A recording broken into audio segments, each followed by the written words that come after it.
Pour annoncer au grand public, parce que ça fait plusieurs mois que ça a commencé, la mise sur pied d'un projet qui s'appelle Bateau canadien pour Gaza, qui va faire partie de la flottille pour la liberté 2. Ce printemps, cette flottille-là, avec des gens d'une quinzaine, avec 15 navires, avec des gens qui viennent d'à peu près 25 pays, qui vont accueillir au-delà de 1000 passagers, vont tenter de briser le blocus israélien sur Gaza. Approximativement un an après la tentative qui a été faite l'an dernier, qui avait été accueillie pas très correctement par les Israéliens. Oui, je prends des mots assez. Ça avait été vraiment accueilli de manière sauvage, on pourrait dire, par les Israéliens. Non, ça, on aime ça. L'objectif de la rencontre aussi aujourd'hui, c'est de démontrer que dans la société canadienne, excusez-moi, M. Harmon, je ne sais pas si vous êtes un peu trop fatigué. Oui, venez avec nous, c'est important, on vous présente. Donc, c'est de démontrer que dans la société canadienne, il y a des gens de tous les secteurs, de tous les horizons, de toutes les tendances qu'on peut imaginer. Il y a des gens qui sont ici maintenant, puis je vais les présenter simplement de cette manière-là. M. Warren Allman, qui est ancien président de Droit et démocratie, mais ancien solliciteur général du Canada, ancien ministre de toutes sortes de choses, a été responsable du comité de la justice de la Chambre des communes, qui est professeur de droits humains à l'Université McGill, droits humains internationaux de l'Université de Montréal. M. Jacob Rapin, de Voix juive indépendante, professeur de l'Université de Montréal, M. Raymond Gravel, qui est prêtre catholique. En général, dans notre société, on ne dit plus tellement les appellations religieuses, mais à cette occasion-ci, c'est très important. Et ancien député du Bloc québécois, qui est bien connu par la population, M. Gilles Courtemanche, essayiste, journaliste, est-ce qu'on dit quelqu'un qui écrit des films, on dit rien. Bon. Madame Hélène Gabriel de Kanawake, ancienne présidente de Kanastake, excusez-moi. Madame Hélène Gabriel de Kanastake, qui a pendant longtemps été présidente de Femmes autochtones Québec. Nicole Fillon, de la Ligue des droits et libertés, avocate. M. Brian Barton, du Comité de solidarité internationale de Trois-Rivières, mais aussi ici au nom de la COSI, qui rassemble toutes les ONG du Québec. Mme Micheline Thibodeau, qui est vice-présidente de la Fédération nationale des enseignants et enseignantes du Québec, la FNEC. M. Christian Martel, du syndicat des travailleurs et travailleuses des postes, qui représente des gens partout à travers le Canada. Mme Françoise David, qui est présidente de Québec solidaire et co-porte-parole officielle. Mme Pascale Monpetit, qui est une actrice bien connue et bien aimée de la population québécoise. François Saillant, qui est coordonnateur du FRAPRU, le Front d'action populaire en réaménagement urbain, puis qui est aussi une figure bien connue. Puis Bachar El-Sol, Dr Bachar El-Sol, qui est le président de la Fédération canadienne musulmane. Alors, ce que ça nous démontre, c'est qu'on a ici des gens qui sont francophones. C'est inacceptable. C'est une violation des droits humains. Mais ça va être à eux de l'expliquer. Chacun a ses motivations. Alors, pour pas que ce soit trop long, je voulais leur demander, c'est de s'asseoir et de simplement, un par un, venir pendant quelques secondes exprimer leur motivation individuelle. Et ensuite, on passera simplement une période de questions-réponses avec les gens de la salle. Je voudrais savoir techniquement, qu'est-ce que vous espérez faire une fois rendu là-bas? Est-ce que vous allez chercher du matériel, emporter, ou est-ce que vous voulez faire les deux?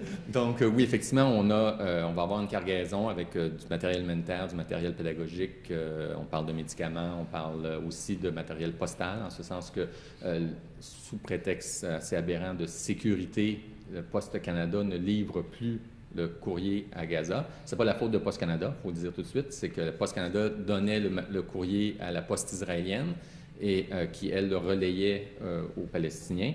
Et depuis quelques mois, les Israéliens ont décidé qu'ils ne faisaient plus ça. Alors, on invite les gens à nous confier des cartes postales. On va prendre des médicaments, on va prendre du matériel pédagogique et on va l'amener. et on est confiant que notre mission va être un succès. Une fois rendu sur place, non seulement on va livrer le matériel, mais comme le blocus est dans les deux sens, c'est important de le briser dans les deux sens. Donc, sur place, on va acheter des produits d'artisanat, de l'huile d'olive, tout ce qu'on pourra se procurer qui est produit localement, et on a l'intention de le ramener pour le vendre. Parce que ce qu'il faut se rappeler toujours, c'est que le blocus qui est vécu par les Palestiniens de la bande de Gaza, c'est pas un problème d'approvisionnement, en ce sens que tout le tour des frontières, il y a des entrepôts plein de médicaments, plein de nourriture, plein de matériel nécessaire pour reconstruire le pays. Leur problème, c'est pas un tremblement de terre, c'est pas un tsunami, c'est pas un accident atomique, c'est pas un nuage de sauterelles qui est venu tout détruire. Leur problème, c'est qu'il y a des choix politiques qui ont été faits par un État. Le gouvernement israélien veut affamer les Palestiniens, veut qu'ils se soignent pas trop. Il veut pas une catastrophe où ils meurent tous, mais il veut qu'ils soient tous faibles, il veut qu'ils aient tous faim.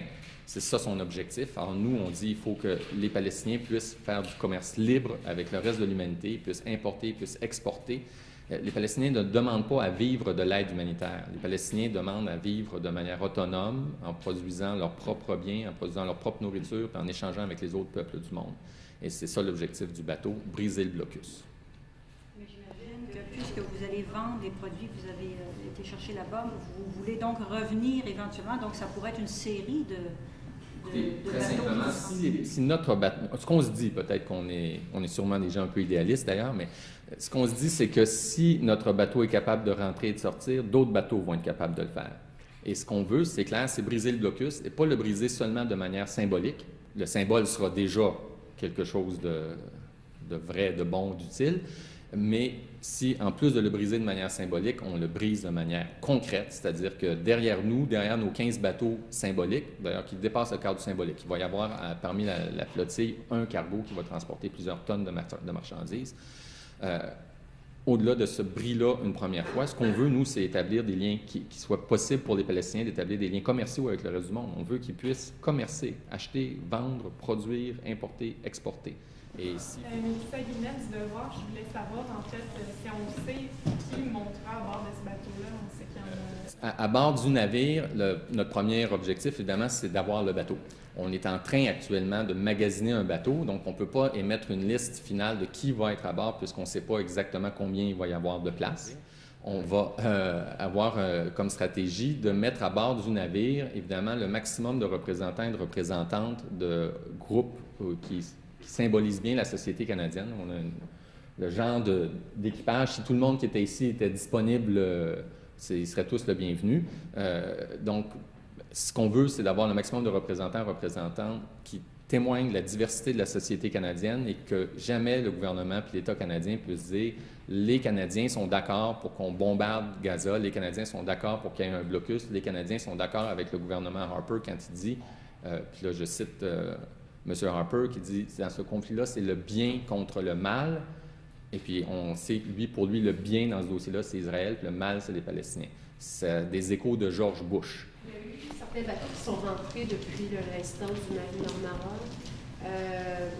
Pourquoi cette grande flottille-là est importante par rapport aux petits bateaux qui ont réussi en fait à faire le travail? À notre connaissance, il n'y a pas de bateaux qui ont réussi à passer. Il y a eu un bateau juif qui a essayé de franchir le blocus, même s'il était composé de la moitié de citoyens israéliens et l'autre moitié de citoyens juifs qui venaient d'un peu partout dans le monde. Le bateau-là a été arraisonné. Les autres bateaux, il y a eu une tentative, un bateau asiatique avec des gens qui venaient de l'Inde, du Japon, d'Indonésie, de Malaisie, qui a essayé de rentrer, qui a été détourné vers l'Égypte. Il y a eu plusieurs tentatives, mais tous les bateaux qui ont essayé de rentrer n'ont pas pu amarrer à Gaza. Ils ont tous été envoyés soit en Égypte, soit en Israël, soit au Liban. Mais il n'y a pas un bateau à notre connaissance qui a réussi à franchir le blocus depuis 1 an. Je pense que M. Galloway avait dit quelque chose de différent. M. Galloway a réussi à passer du matériel par la terre à la frontière égyptienne. Justement, la frontière égyptienne a beaucoup changé depuis quelques mois. Oui, c'est pire maintenant que ça l'était. Alors, dans les faits, la situation sur la frontière égypto-palestinienne est tenue de manière très, très, très serrée, plus serrée maintenant qu'elle ne l'était avant les événements en Égypte. Il y a une chose qui est sûre, et qu'on a vraiment de témoins sur place, c'est que le passage est plus dur aujourd'hui qu'il ne l'était à l'époque. Ajouter quelque chose, le problème est le blocus israélien sur Gaza. C'est pas la participation égyptienne dans le blocus. Ça, c'est un facteur, mais ce n'est pas le problème. Le problème, c'est le blocus israélien enforcé par Israël, et le peuple de Gaza doit être libre de part et de fait de commerce sur son frontière, qui est le mer principalement. This is more of a general question, and it's open to anybody on the panel. In terms of all the injustices today, where does the Palestinian injustice rank in terms of world priorities that must be taken care of? There are many injustices in the world, and this particular one is not the worst. Your question is very legitimate, but I think we have a degree of complicity with some of these injustices. And this in particular, the government of Canada was the first one to boycott Hamas when it was democratically elected. The government of Canada stands for Israel, whatever the cost, as the Prime Minister put it. And this is why this particular injustice is important for us Canadians. And I earlier said, why is it important for me as a Jew? Because other kinds of disasters, happily, are not happening in my name.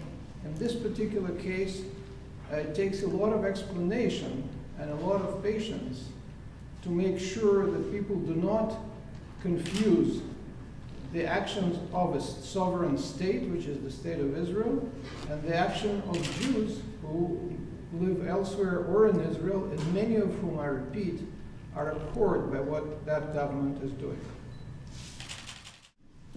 I have a question.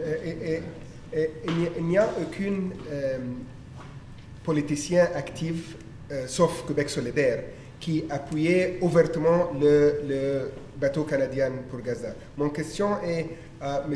Almond et M. Gravel. Qu'est-ce que tu penses de ça? Je sais qu'il y a des gens dans...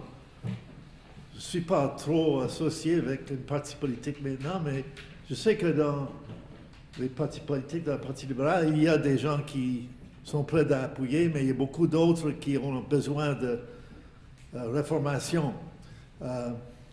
There are lots that need to be convinced. Somebody said that earlier. Unfortunately, the media in Canada, in my opinion, is often biased to the Israeli point of view. And the ordinary citizen doesn't get all the information necessary to make a judgment on these issues. That's why it's very important for us in NGOs and human rights organizations, in political parties, if we can, to try and educate and inform the population on the real situation of the injustices in accordance with international law, in accordance with moral standards and so on. But it's a battle, because the large political parties are sort of umbrellas for a wide range of population, and you often see in a political party right, left, and center. No matter what the party is, you'll get varying points of view. We've got it's a real challenge to, I think, to educate the Canadian public through by media information. Merci à vous d'être venus. Merci à vous tous surtout d'être venus. Alors, s'il y a des entrevues individuelles, ça va être possible, mais la conférence de presse elle-même est terminée.